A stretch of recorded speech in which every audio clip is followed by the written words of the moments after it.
Hey book besties, welcome back to my channel. I am so glad you can make it.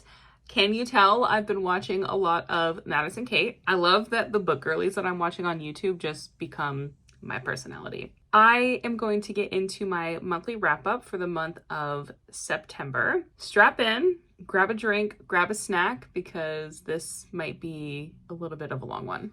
I also wanted to show off, recently I bought this beautiful cup, plain, at Target, and decided to absolutely cover it in all kinds of bookish stickers, and it is my pride and joy. It is currently my hyperfixation water cup. I decided to take notes this time and print them out. It's basically just like a copy and paste of all my reviews, but I just really wanted to make sure that I didn't forget main character names, general plot points, how I felt about it, etc. This month, I actually had a goal. And my goal was to attempt to take down a piece of my physical TBR. After reading the first book this month, I tried to, not with all of them, but with a lot of the books that I read this month, I tried to intentionally make sure that they were on my physical bookshelf and I could read the physical copy / annotate it. And then B, I could also easily access the audio to be able to get through that book quicker than I normally would. That experiment was very successful, in case you're wondering. I'm gonna stop yapping about that for a second and start yapping about the actual books that I read this month. So, starting off strong with number 1 was Quicksilver by Callie Hart. And if you're wondering, at some point, I stopped annotating. I was going to make it into a video of going back and annotating the rest of it, and I just simply haven't. So here we are. I, in no way, shape, form, or fashion, started this book in September. I started this in the middle of July, and then was it July? I think it was the very end of July, the beginning of August. So I read this throughout the month of August and then went on a 2-week vacation, which really put a dent in me being able to read it. And then I ended up finishing it pretty quickly at the beginning of the month. If you don't know what Quicksilver is about, this story follows Saris Fane, who is our FMC. And Saris is a human who lives in a really, really, really poor part of her world, to the point where she has had to live in the streets. She's stealing water just to be able to survive. That's how poor she is. She starts stealing more things than just water. So at the very beginning of the story, she steals, it's a bracelet or something off of somebody that's a little too important. And essentially she ends up getting taken by the queen's guards, taken to the queen, and then put to death. As she's being taken to the queen and put to death, in the middle of her dying, she finds basically an Excalibur sword and figures out that she can wield it. So she takes that bitch out, and it ends up splitting open this doorway that previously, basically the sword was keeping this doorway locked away. It was keeping the door, a door. This splitting of realms has been a locked doorway. Taking out the sword then unlocks the doorway, splits the realms wide open, and instead of there just being the realm that she lives in, now there's all kinds of realms that have been opened up. So specifically, the Fae realm is what opens up in front of her, and she ends up tumbling into the Fae realm. Who ends up being the male main character, Kingfisher? He essentially is the one who saves her, makes sure that she doesn't die, brings her into the Fae realm. She finds out pretty quickly after being in the Fae realm that she's actually an alchemist, and they don't have any alchemists living in their realm currently, and they need her to be able to manipulate something in their world called Quicksilver, which is basically a liquid. Well, it's a metal that she can turn into a liquid, and that allows these portals to open. She has to learn how to make relics out of the silver, which will allow their people to be able to pass through other realms. And then it, in some way, shape, form, or fashion, also saves their realm. They have to work together, and along the way, they inevitably end up having feelings for each other, and boy, does this book get spicy. I knew that going into it, and I knew that there was the whole Kingfisher thing, but I didn't know until I knew, you know? And now I know. The last video that I posted was my Quicksilver reading vlog. So if you want to see me go through all of the emotions of reading that book, yeah, there's a video for it. I'm gonna move on because Kingfisher. Actually, I'm not gonna move on yet. One thing about that, I am so excited that I loved this book, and I am so excited that book 2 comes out in November. Very excited about Brimstone. Can't wait to read it. I already have it on pre-order. She's gonna be read as soon as it gets here. Now we can officially move on to book 2. So book 2 is a book that I exclusively listened to the audiobook, so I will throw it up here. Book number 2 was The Rom-Commers by Katherine Center. This was my first Katherine Center book. It absolutely will not be the last. I rated this book 4.5 stars. Oh, by the way, I don't know if I mentioned, I rated Quicksilver 5 stars. So I rated The Rom-Commers 4.5 stars. The only reason that this wasn't a 5-star read is because of something super nitpicky, I guess, something that like was really bothering me personally, and it was this writer's writing style. There was a lot of times where this author would write a sentence that was like this. He looked over at me like, duh. Which is fine if you say that a couple of times, but I swear to God, this author used that kind of a sentence 50 times in this book. And I was like, I say the word like a lot, and I get it, but this was overkill. It was kind of ridiculous. Aside from that, this book was so good. OMG, it was so good. This story follows our FMC Emma. She has had like a long-term dream of being a screenwriter. However, she had to put her dreams on hold because a few years ago, there was a near fatal accident for her dad, but that accident ended up being fatal for her mom. So her mom dies, her dad survives, but he basically needs like round the clock care since this accident. So she had to give up her dream of becoming a screenwriter to take care of her dad full time. She also has a younger sister who is going through college, and she essentially had to become her mom after their mom passed away. She's trying to shield her sister from having to deal with any of the hard parts. Not gonna cry. Besides having this dream of being a screenwriter and taking care of her dad full time, she doesn't enjoy a lot of things in life except for one glaring thing, which is a man named Charlie Yates. He is this super famous screenwriter. She's watched every movie that's ever been made of his screenplays. She's read every single one of his screenplays that aren't published. She is obsessed with this man. So she finds out one day that her ex-boyfriend is actually Charlie Yates's manager, who lives in Los Angeles. She lives in some other small town somewhere. He calls her up one day and he's like, hey, so by the way, I am Charlie Yates's manager. And secondly, I have a job for you. He's like, so Charlie Yates wrote a rom-com. And she's like, what? Oh my God, amazing. Is it good? Blah, blah, blah. And her ex-boyfriend's like, it's fucking horrible.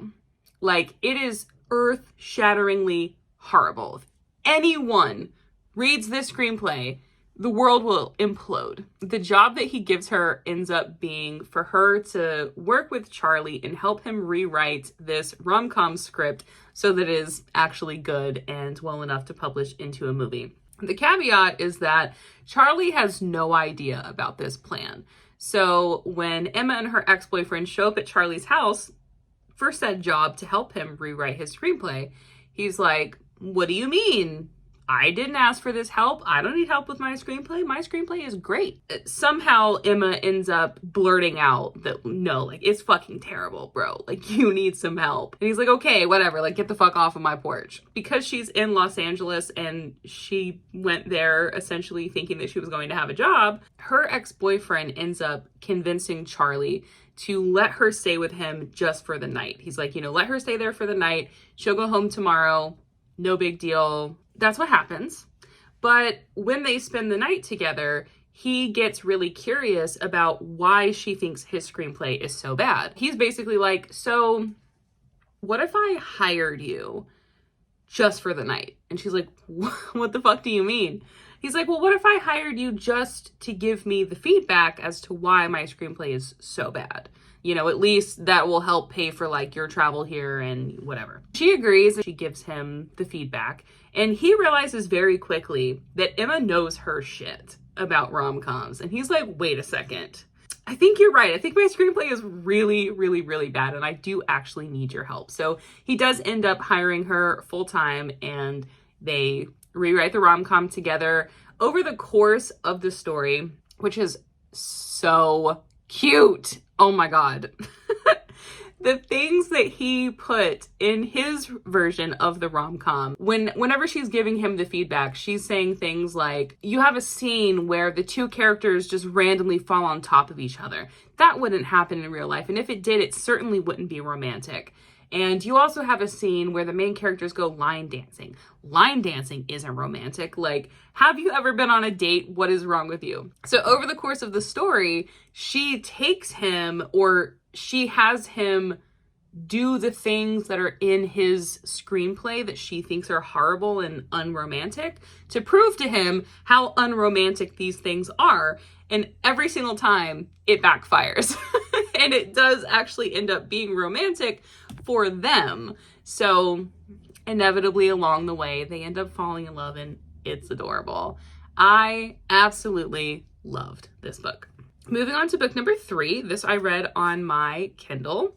This was Dream Harbor #1, aka The Pumpkin Spice Cafe by Laurie Gilmore. This is not a book I really ever saw myself reading. I think honestly what happened is September happened and all of the fall girlies came out of the woodwork and said, we are reading Pumpkin Spice Cafe.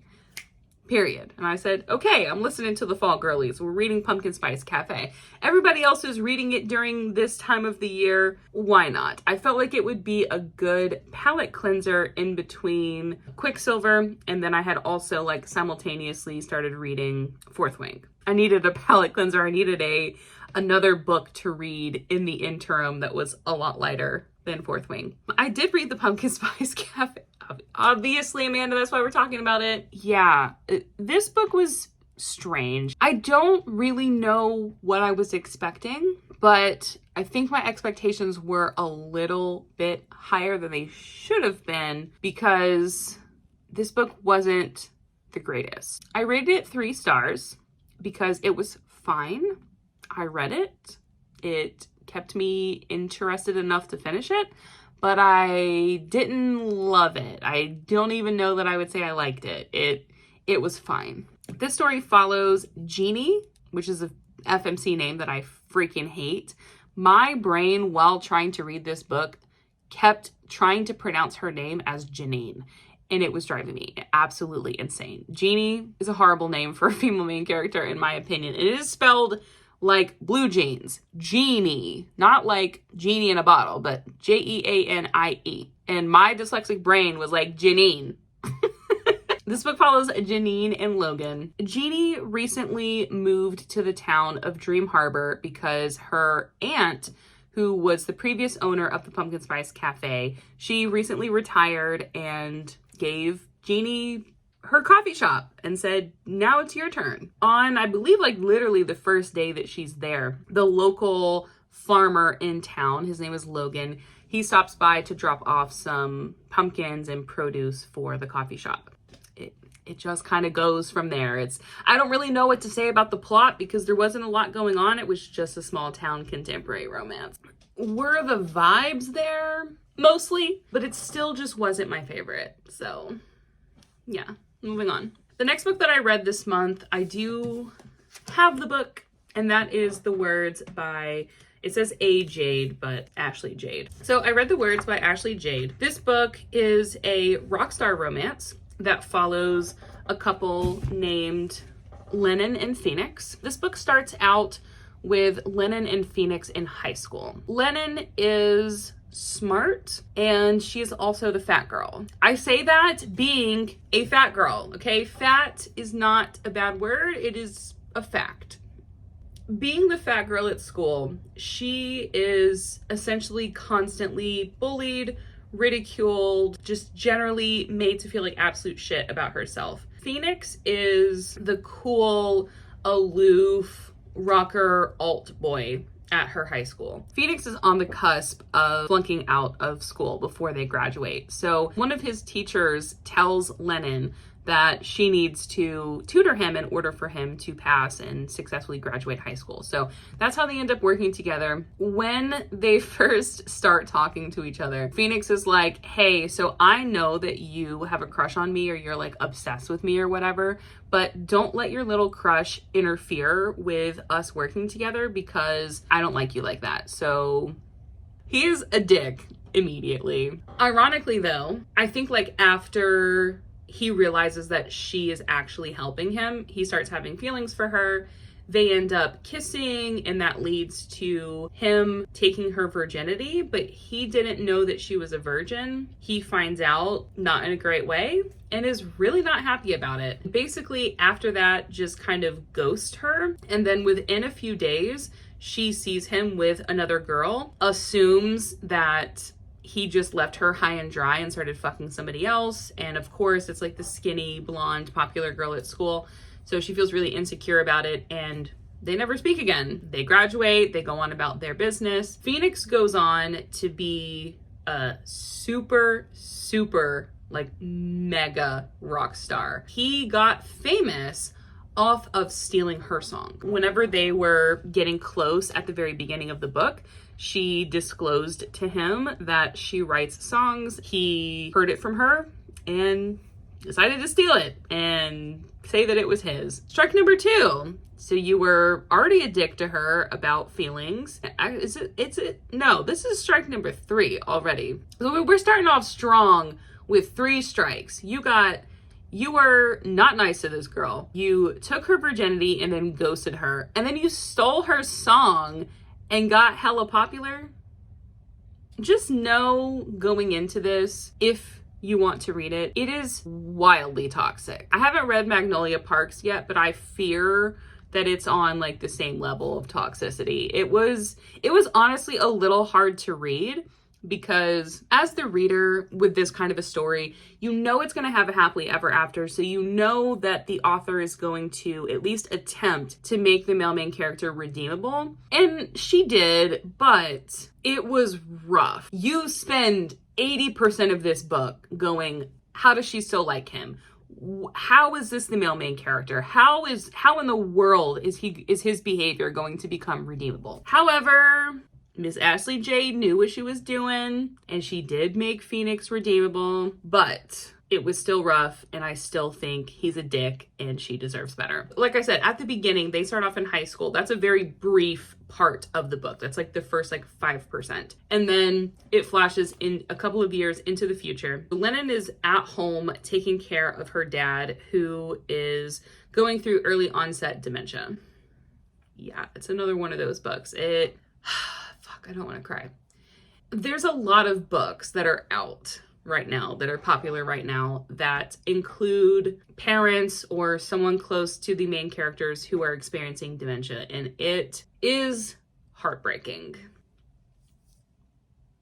If you are somebody who has dealt with that or is dealing with that, my heart goes out to you, because same, and it's probably like one of the hardest things for me to read in books, because it is so close to home. But it's done really well in this book, and it's not like a super huge part of the story, but it is there, so just know that going into it. Anyways, so the actual part of the story, it's, God, words. Words. After they get out of high school, Phoenix is in a situation where he is a mega popular rock star. Like a lot of rock stars, he's getting caught up in the lifestyle. He's abusing drugs and alcohol and money and sleeping with girls every single day. However, one night gets really out of hand and him and one of his bandmates are in a fatal accident, which kills his bandmate and he survives. After that, instead of having the mindset of, oh, I should clean myself up because that just happened, he instead goes on a downward spiral of more drugs and more alcohol. The band's management is understandably getting really concerned because he is now bringing a lot of negative attention to their band, like a lot of negative publicity. Their manager starts hiring what they're calling a sober companion. They are supposed to be with Phoenix at all times and make sure that he stays sober. And most importantly, not to sleep with him because that is going to blur the lines and make things really messy.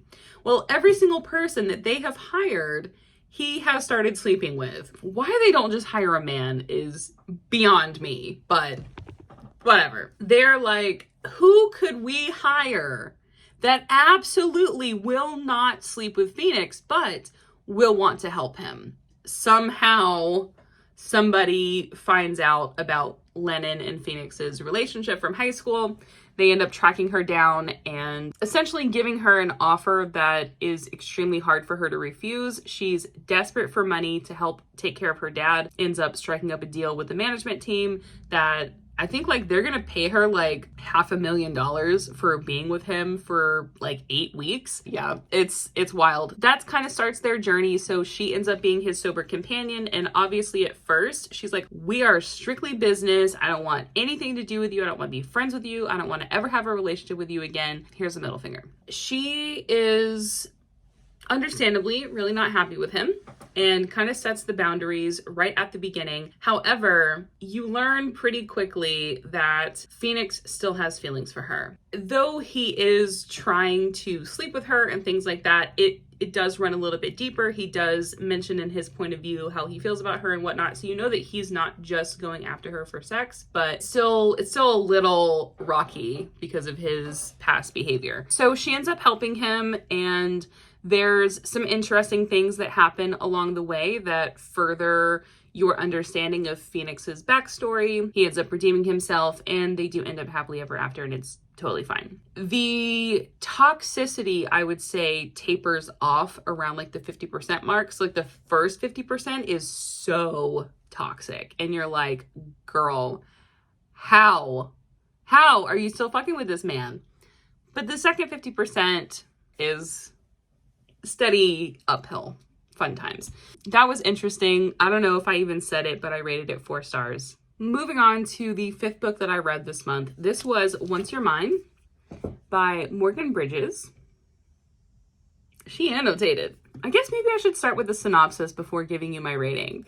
I'll make you wait a little bit. This book follows Callista and Hayden. Callista is the daughter of like a politician. This politician ends up getting in some heat for whatever reason. He's on trial, ends up getting away with it, but then ends up dying. So her dad dies pretty quickly at the beginning of the book. She's upset, but she's not like super upset. She's just in kind of a pickle because he was her wallet. She's now having to work for being alive and surviving. She starts working at a coffee shop. At this coffee shop, this man starts coming in who she recognizes as the prosecuting attorney in her dad's case. They don't know each other, but she has seen him before. And this is Hayden, the male main character. He starts coming in, talking to her, flirting with her, and the best friend is like, hey, like he's really into you. You should give him a chance, whatever. And she's like, I don't know. I guess like, you know, we'll see what happens. In the process of her seeing him a few times in the coffee shop, she gets a stalker. And then she's in some sort of like a dangerous situation at the coffee shop, and Hayden happens to be there and saves her. She feels very unsafe in general. Like, I have a stalker now, like this person came into the coffee shop, and I don't even remember, like, I don't know if he tried to hurt her or some, I don't know, whatever. There was some sort of situation where Hayden had to save her. So she feels very unsafe, and now Hayden is there claiming that he can keep her safe. He makes it very known how into her he is. He's like, listen, I want to personally ensure your safety. So like, you're gonna come stay with me. Like, this is some, I don't remember Christian's last name, but this is some Christian level shit. And he's like, listen, I need to keep you safe, so you're coming with me. And she's like, I don't know about that, but fine.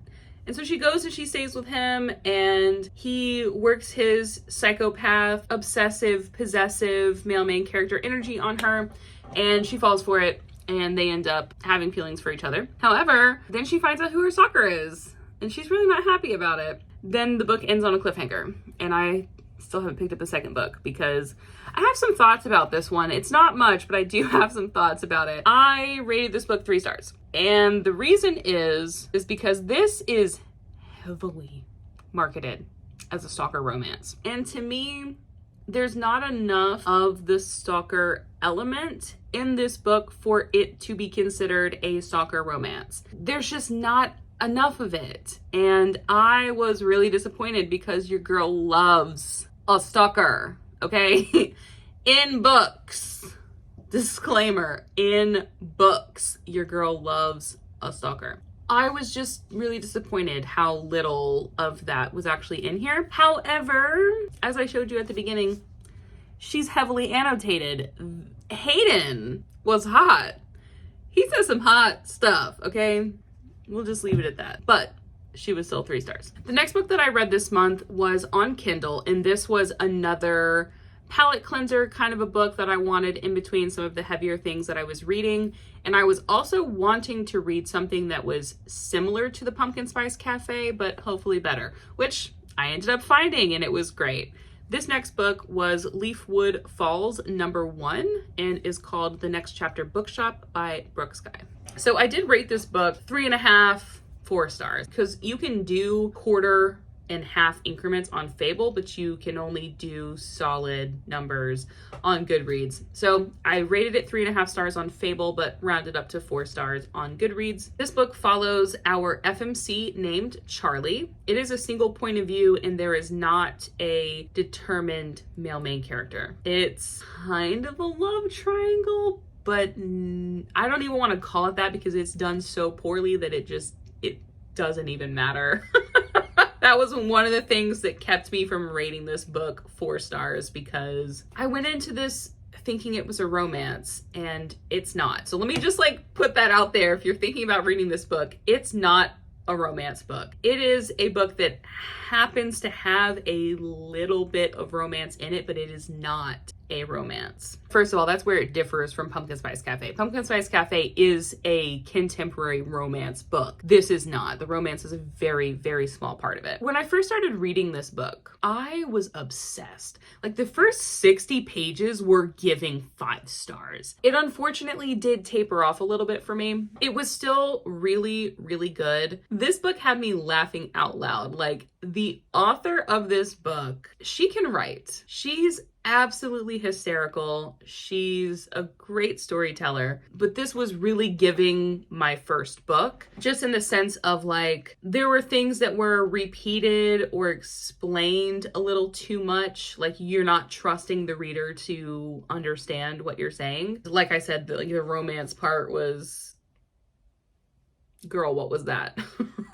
This story follows our FMC Charlie, also known as Charlotte. She is a big-time attorney in Manhattan. She ends up visiting a small town that she grew up going to occasionally over the summer called Leafwood Falls in Vermont. Her aunt recently passed away, and in her will left the bookshop to Charlie. So Charlie is visiting from Manhattan because she wants to try and figure out whether or not she should keep the bookshop or sell it to someone else who wants to run the bookstore. So when she gets there, she has what you think or should be the meet cute with who should be the male main character named Ethan. He is the local handyman, and he ends up being the one who helps her throughout the story kind of take care of necessary repairs and whatnot for the bookshop that is unfortunately kind of falling apart.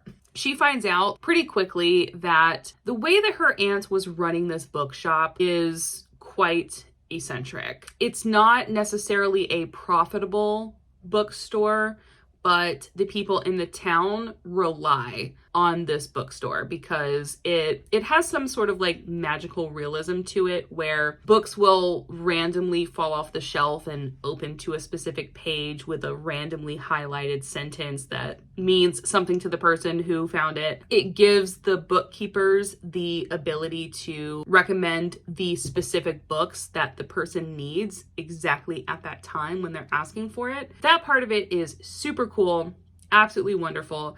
There is a side character named Mia who was my absolute favorite. She is like the complete opposite of the female main character. She's kind of like alternative, gothic, but she is straight comic relief. She's really blunt and doesn't really have a filter, is just so quirky and awesome. She was my favorite. Then there was also a grumpy orange cat named Hemingway, who they joke in the book about how like he has his own literary opinions and things like that just because of certain things that he does in the book. That was also great. Like I said, this was really giving first book syndrome along with I don't have an editor. And I hate to say that, but there were so many errors in this book that it was just bothering the absolute crap out of me.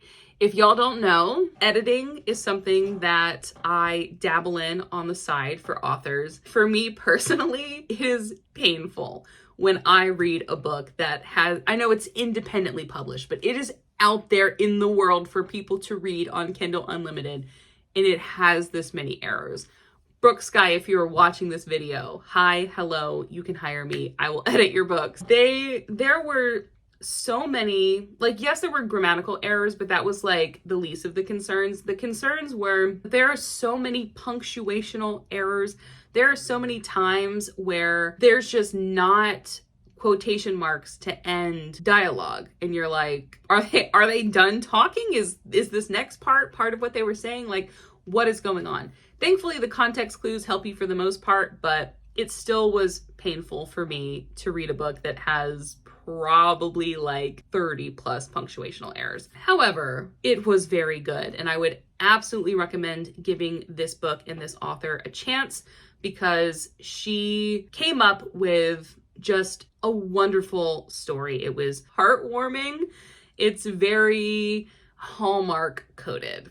So there's no spice in this book. Like I said, there's barely any romance, so there's certainly not any spice. I would still recommend it. It was great. The next book that I read this month is a short story. So I did read 3 out of the 6 novellas that just recently came out that are Amazon originals called the Scared Sexy Collection, which starts with Hot for Slayer by Ali Hazelwood, which is the first one that I decided to read. This short story follows Ethel and Laszlo. Ethel is a vampire and Laszlo is a vampire hunter. 5 stars. 5 fucking stars. Listen, I am convinced Ali Hazelwood can do no wrong. I resonate with her humor in a way that leads me to believe we would be absolutely best friends.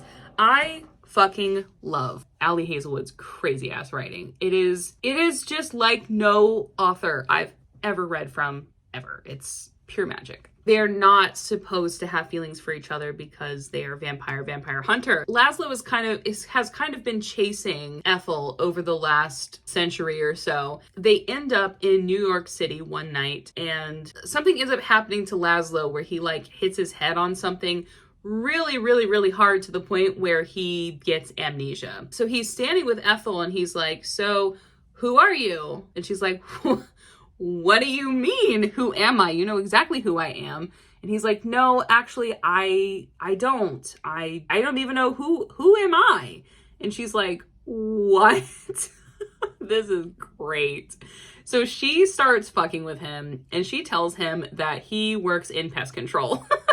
And that's how they know each other because She had to do pest control in her apartment one time or something. They eventually end up at her apartment in New York, and they have this really cute domestic situation going on, and she's talking about how she's not had this kind of a situation with someone in centuries, and she forgot what it was like to be around other people, and just basically he's really working his way into her heart. Eventually Laszlo is like, listen, I think you're lying to me about who I am. Who am I really? Because when I'm around you, I feel electricity, and I feel like we've been in love for lifetimes. And, you know, I know that you're more to me than just someone I did pest control for once, or coworkers, or whatever you're trying to consider us. And it just kind of spirals from there, and it's the romance, and it's amazing. I loved every single second of that short story. And Ali Hazelwood definitely should have made it into a full-fledged book. The next book that I finished this month, I feel really awful about it. I'll just start there. I feel really, really awful about this one. And that is Fourth Wing by Rebecca Yarros. The reason I feel awful about this is because I didn't give it the attention that it deserves. I am not even really going to give a review for this because I just want to explain what happened. So, did I finish this book technically? Yes. Do I feel like I finished this book in my heart? No. What had happened was I got done reading Quicksilver and I decided to pick up Fourth Wing. And Fourth Wing is a chunky book. She's over 500 pages. Like the other fantasy books that I have read, though it is very fast-paced and it doesn't start off being actually slow, but you have to get used to the story. You have to get used to the characters. You're getting used to the world building. The first 25% or so was a little bit rough for me. Like, I was reading it really slow, and that was making me not want to pick it up when I wasn't reading it. However, around the 30% mark, when Threshing Day happens, shit popped off, and I was like, okay, like, this book is amazing. And I was obsessed, and things were happening, and it was great, and I was loving the banter between the main characters. Love Daddy Zayden. But what happened is around the 50% mark, because it had taken me so long to get to that point, my library hold of the audiobook was about to expire. So at this point, I only had like 3 days to finish the book. I didn't know that you can extend your library hold.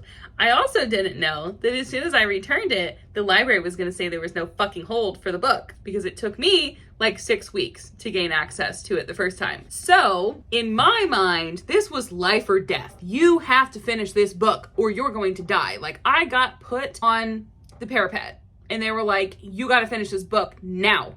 So yeah, I felt very pressured to finish this book. And if you know me at all, I absolutely crumble under pressure. I do not become a diamond. I become dust. I cannot handle being pressured at all. Like I said, did I finish it? Yes, technically I did finish it. However, the last 50%, I absolutely could not tell you what happened because I was so stressed and listening to it so quickly that I quite literally didn't absorb any of it. I did technically rate it 3 stars. However, I know that in my heart, that's not the rating that I would give this book if I gave it the attention that it deserves. So I'll be returning to Navarre at some point in the future to finish.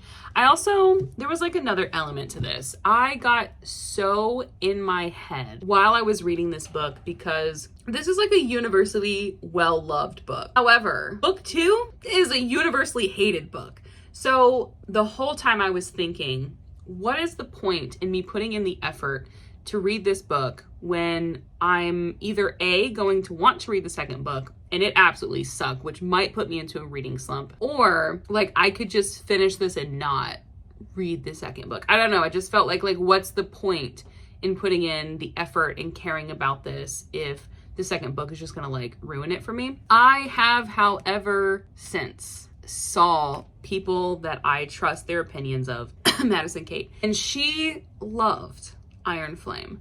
So my desire to pick this book back up and actually give it the attention it deserves is back. I don't think I'm gonna do it anytime soon though. I'm gonna I'm gonna give it a bit. However, I probably shouldn't wait too long because I'll probably forget what happened in the first part. So anyways, that was Fourth Wing. Moving on to book number 9 that I read this month. Oh my God, I love this book so much. And I actually can't believe it's taken me this long to pick this book up. And that is Butcher and Blackbird by Brynn Weaver. If you've not read this book and you like serial killers and romance, read this book. It is God tier. That's how I feel about this book. It's God tier. This book I obviously rated 5 stars.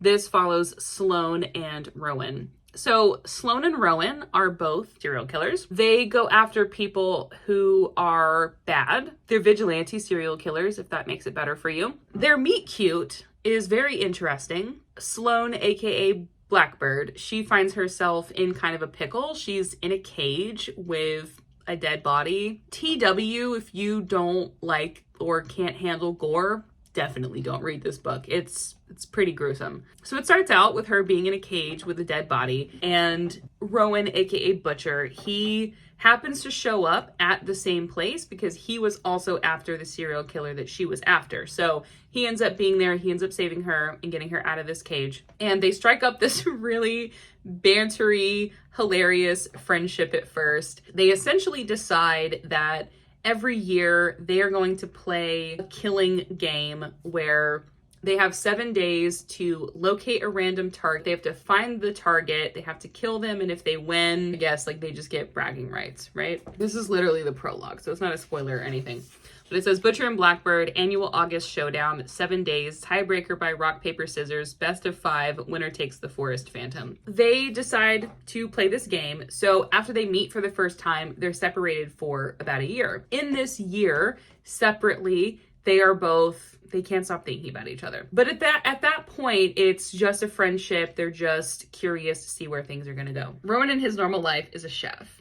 Let me just say, chef's kiss for him being a chef. That is personally something that I love so much, and definitely something that made this book God tier for me. Sloane, I don't know what that girl was doing in her real life. I have absolutely no idea. The second time around when they have their killing game, it obviously kind of sparks their romance, and between these killing games, they also have a romance, and it's adorable. Rowan, he's definitely up there in the book boyfriend list. I'm just saying that man. I do also need to say that I listened to the audiobook for this along with, actually, let me just say, every physical book that I read this month, I also listened to the audiobook of. So I did immersively read every single physical book this month. The audiobook for Butcher and Blackbird is a must. Now, let me disclaim here that if you know or if you don't know, the voice actor who portrays Rowan, his name is Joe Arden. If you don't know, he is unfortunately been in some less than good situations. I won't go into details. You can Google that yourself. Just know that I do not support his actions. And I never intended to listen to an audiobook with him in it, even though he voices my favorite book ever, which is That Sick Love by Jessie Hall. It pains me that I've not been able to listen to that audiobook. I didn't know that Joe Arden voiced this book. Like I said, I don't support him. I don't support his actions. Honestly, he's disgusting. However, unfortunately, he is an extremely good voice actor. Rowan is actually Scottish or Irish, something like that. He has one of those accents. It's so good. On top of that, he has to voice a lot of the other characters in this book that have totally different accents. Like one guy has like a southern slow drawl to his voice, and he does that one wonderful as well. So chef's kiss for his voice acting, not his less than stellar personal life. Anyways, this book was 5 stars. I would literally not change a single thing about it. It was amazing start to finish. No notes. And also pretty heavily annotated. Like once the annotations start, that's where the spice started, FYI. So in case you're wondering, the second 40%, the last 40% of this book, yeah, It's good. The 10th book that I read this month is number 4 out of the Scared Sexy collection, which was Space Vampire by Ruby Dixon. This short story was silly. If you have read Ice Planet Barbarians, this is essentially the same thing except with a space vampire, as it mentions in the title. It's really nothing new. Like I said, if you've read Ruby Dixon, it follows her formula. This story followed Dana and Vlad. Dana is a human who is abandoned on a spaceship where she has been the pet. So she's not had a great life, but her spaceship was recently crashed, abandoned in some sort of a way. And she ends up running into the only other person/thing that is on this spaceship. His name is not actually Vlad. It's some weird thing, but she ends up naming him Vlad because he's a vampire. There's not a whole lot of plot that went into this book, just vampire alien smut. It's pretty much all this was. I gave it 3 stars. It was fine. It wasn't anything revolutionary. It was entertaining, and that was that. Book number 11 that I read this month is Morbidly Yours by Ivy Fairbanks. This book has been on my bookshelf back there for well over a year. I don't even know how I obtained this book. I just liked the cover. For some reason, even though it's really short, I just haven't gravitated towards it. And the only reason that I ended up picking up this book is because after I got done with Butcher and Blackbird, I was really feeling the spooky season vibe. And so I went into my library apps and literally looked for things that I had on my shelf that were spooky season related that I could get the audiobook of. And this was one that was available immediately. And I am so glad that it was. I am so glad that I read this book. It's absolutely amazing.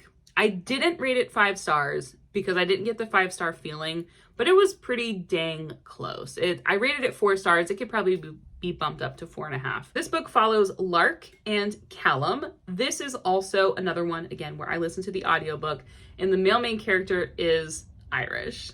So his accent is chef's kiss. Absolutely wonderful. Let me just say, first of all, this book deals with grief in multiple ways. So if that is something that you are sensitive to, maybe skip this book because it is very heavy.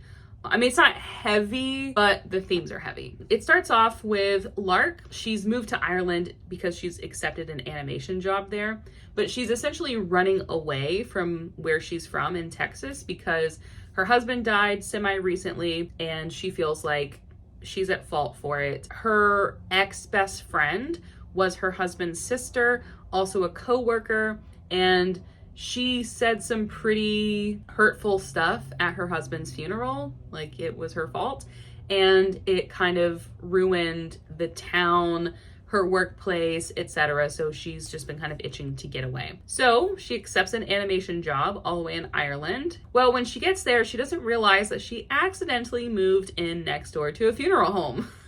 And she's like, I can't win. Like, I'm literally running away from death and I moved next door to a funeral home. What are the odds? She ends up pretty quickly meeting our male main character, Callum, who is the undertaker at this funeral home. He has his own situation where this funeral home has been in his family, but he's estranged from his dad. I don't remember. I think his mom died when he was younger, but he's estranged from his dad. So he was pretty much raised by his grandparents, but his grandparents recently passed away. And in his grandfather's will, he specifies that Callum can take over the family business and keep it in his name, but there's a stipulation that within, I think, 6 or 7 months after the passing of the grandfather, he has to get married. Grandparents were very traditional in the sense that they wanted him to have a family and they wanted this to be a family business, not, you know, something that's just going to him and keeping him single and whatever. So they were like kind of doing him a solid because Callum is kind of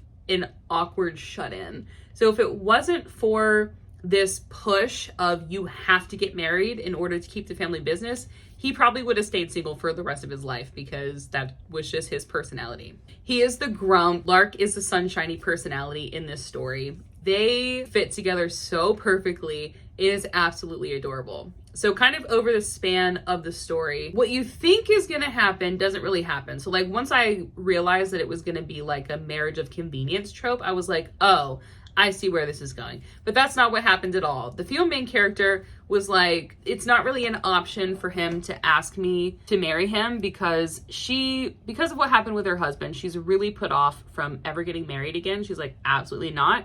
And I don't even want to be in a relationship. So Callum knows that she's off limits. She knows that she's off limits. So she decides, because they become like besties, she decides that she's going to help him find a match within this 4 or 6 months or whatever that he has to find a marriage partner. It does end up being their romance, but it doesn't end how you think it's going to end. So it does have kind of like it's not surprising, but it just ends differently than you assume it's going to. And it's absolutely wonderful. This book is really, really, really annotated. I absolutely loved the humor in this book. This author is so incredibly witty and funny. Absolutely loved everything about it. No notes. Oh my God, finally.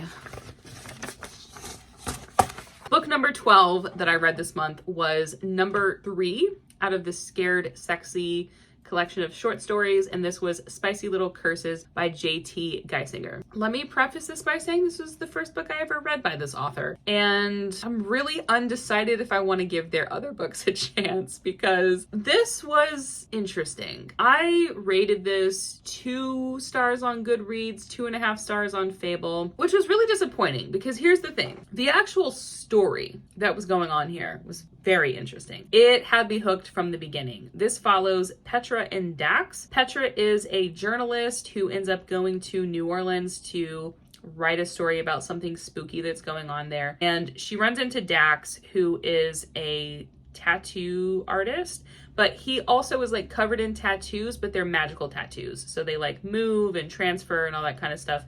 Very, very reminiscent of Quicksilver. When she gets there and she, tells him like what's going on and why she's there, what she's investigating, she ends up running into someone called the Hollow Man, who is very creepy. The author, like I said, did a really good job at making the creep factor real. The setting was absolutely fabulous. However, the banter between the main characters was just bizarre. It was funny, but I don't know, there was just something really ick about the things that the female main character was saying. Randomly, there was like a spice scene that was like you threw in just because you had to. The characters, in my opinion, didn't have any sexual chemistry whatsoever. So when the spice scene happened, I was like, literally, how the fuck did we get here? And it really spoiled my mood and my general feeling about this story. However, like I said, for the 3rd time, the story itself was actually really good. If it wasn't for the lack of chemistry and the random spice scene, I probably would have rated this 3.5 to 4 stars. Anyways, guys, thanks for hanging out with me for so long. I really appreciate you being here with me. If you stuck around this long, I love you. Thanks for listening to me yap. Please like and subscribe, and I will see you in the next one. Bye.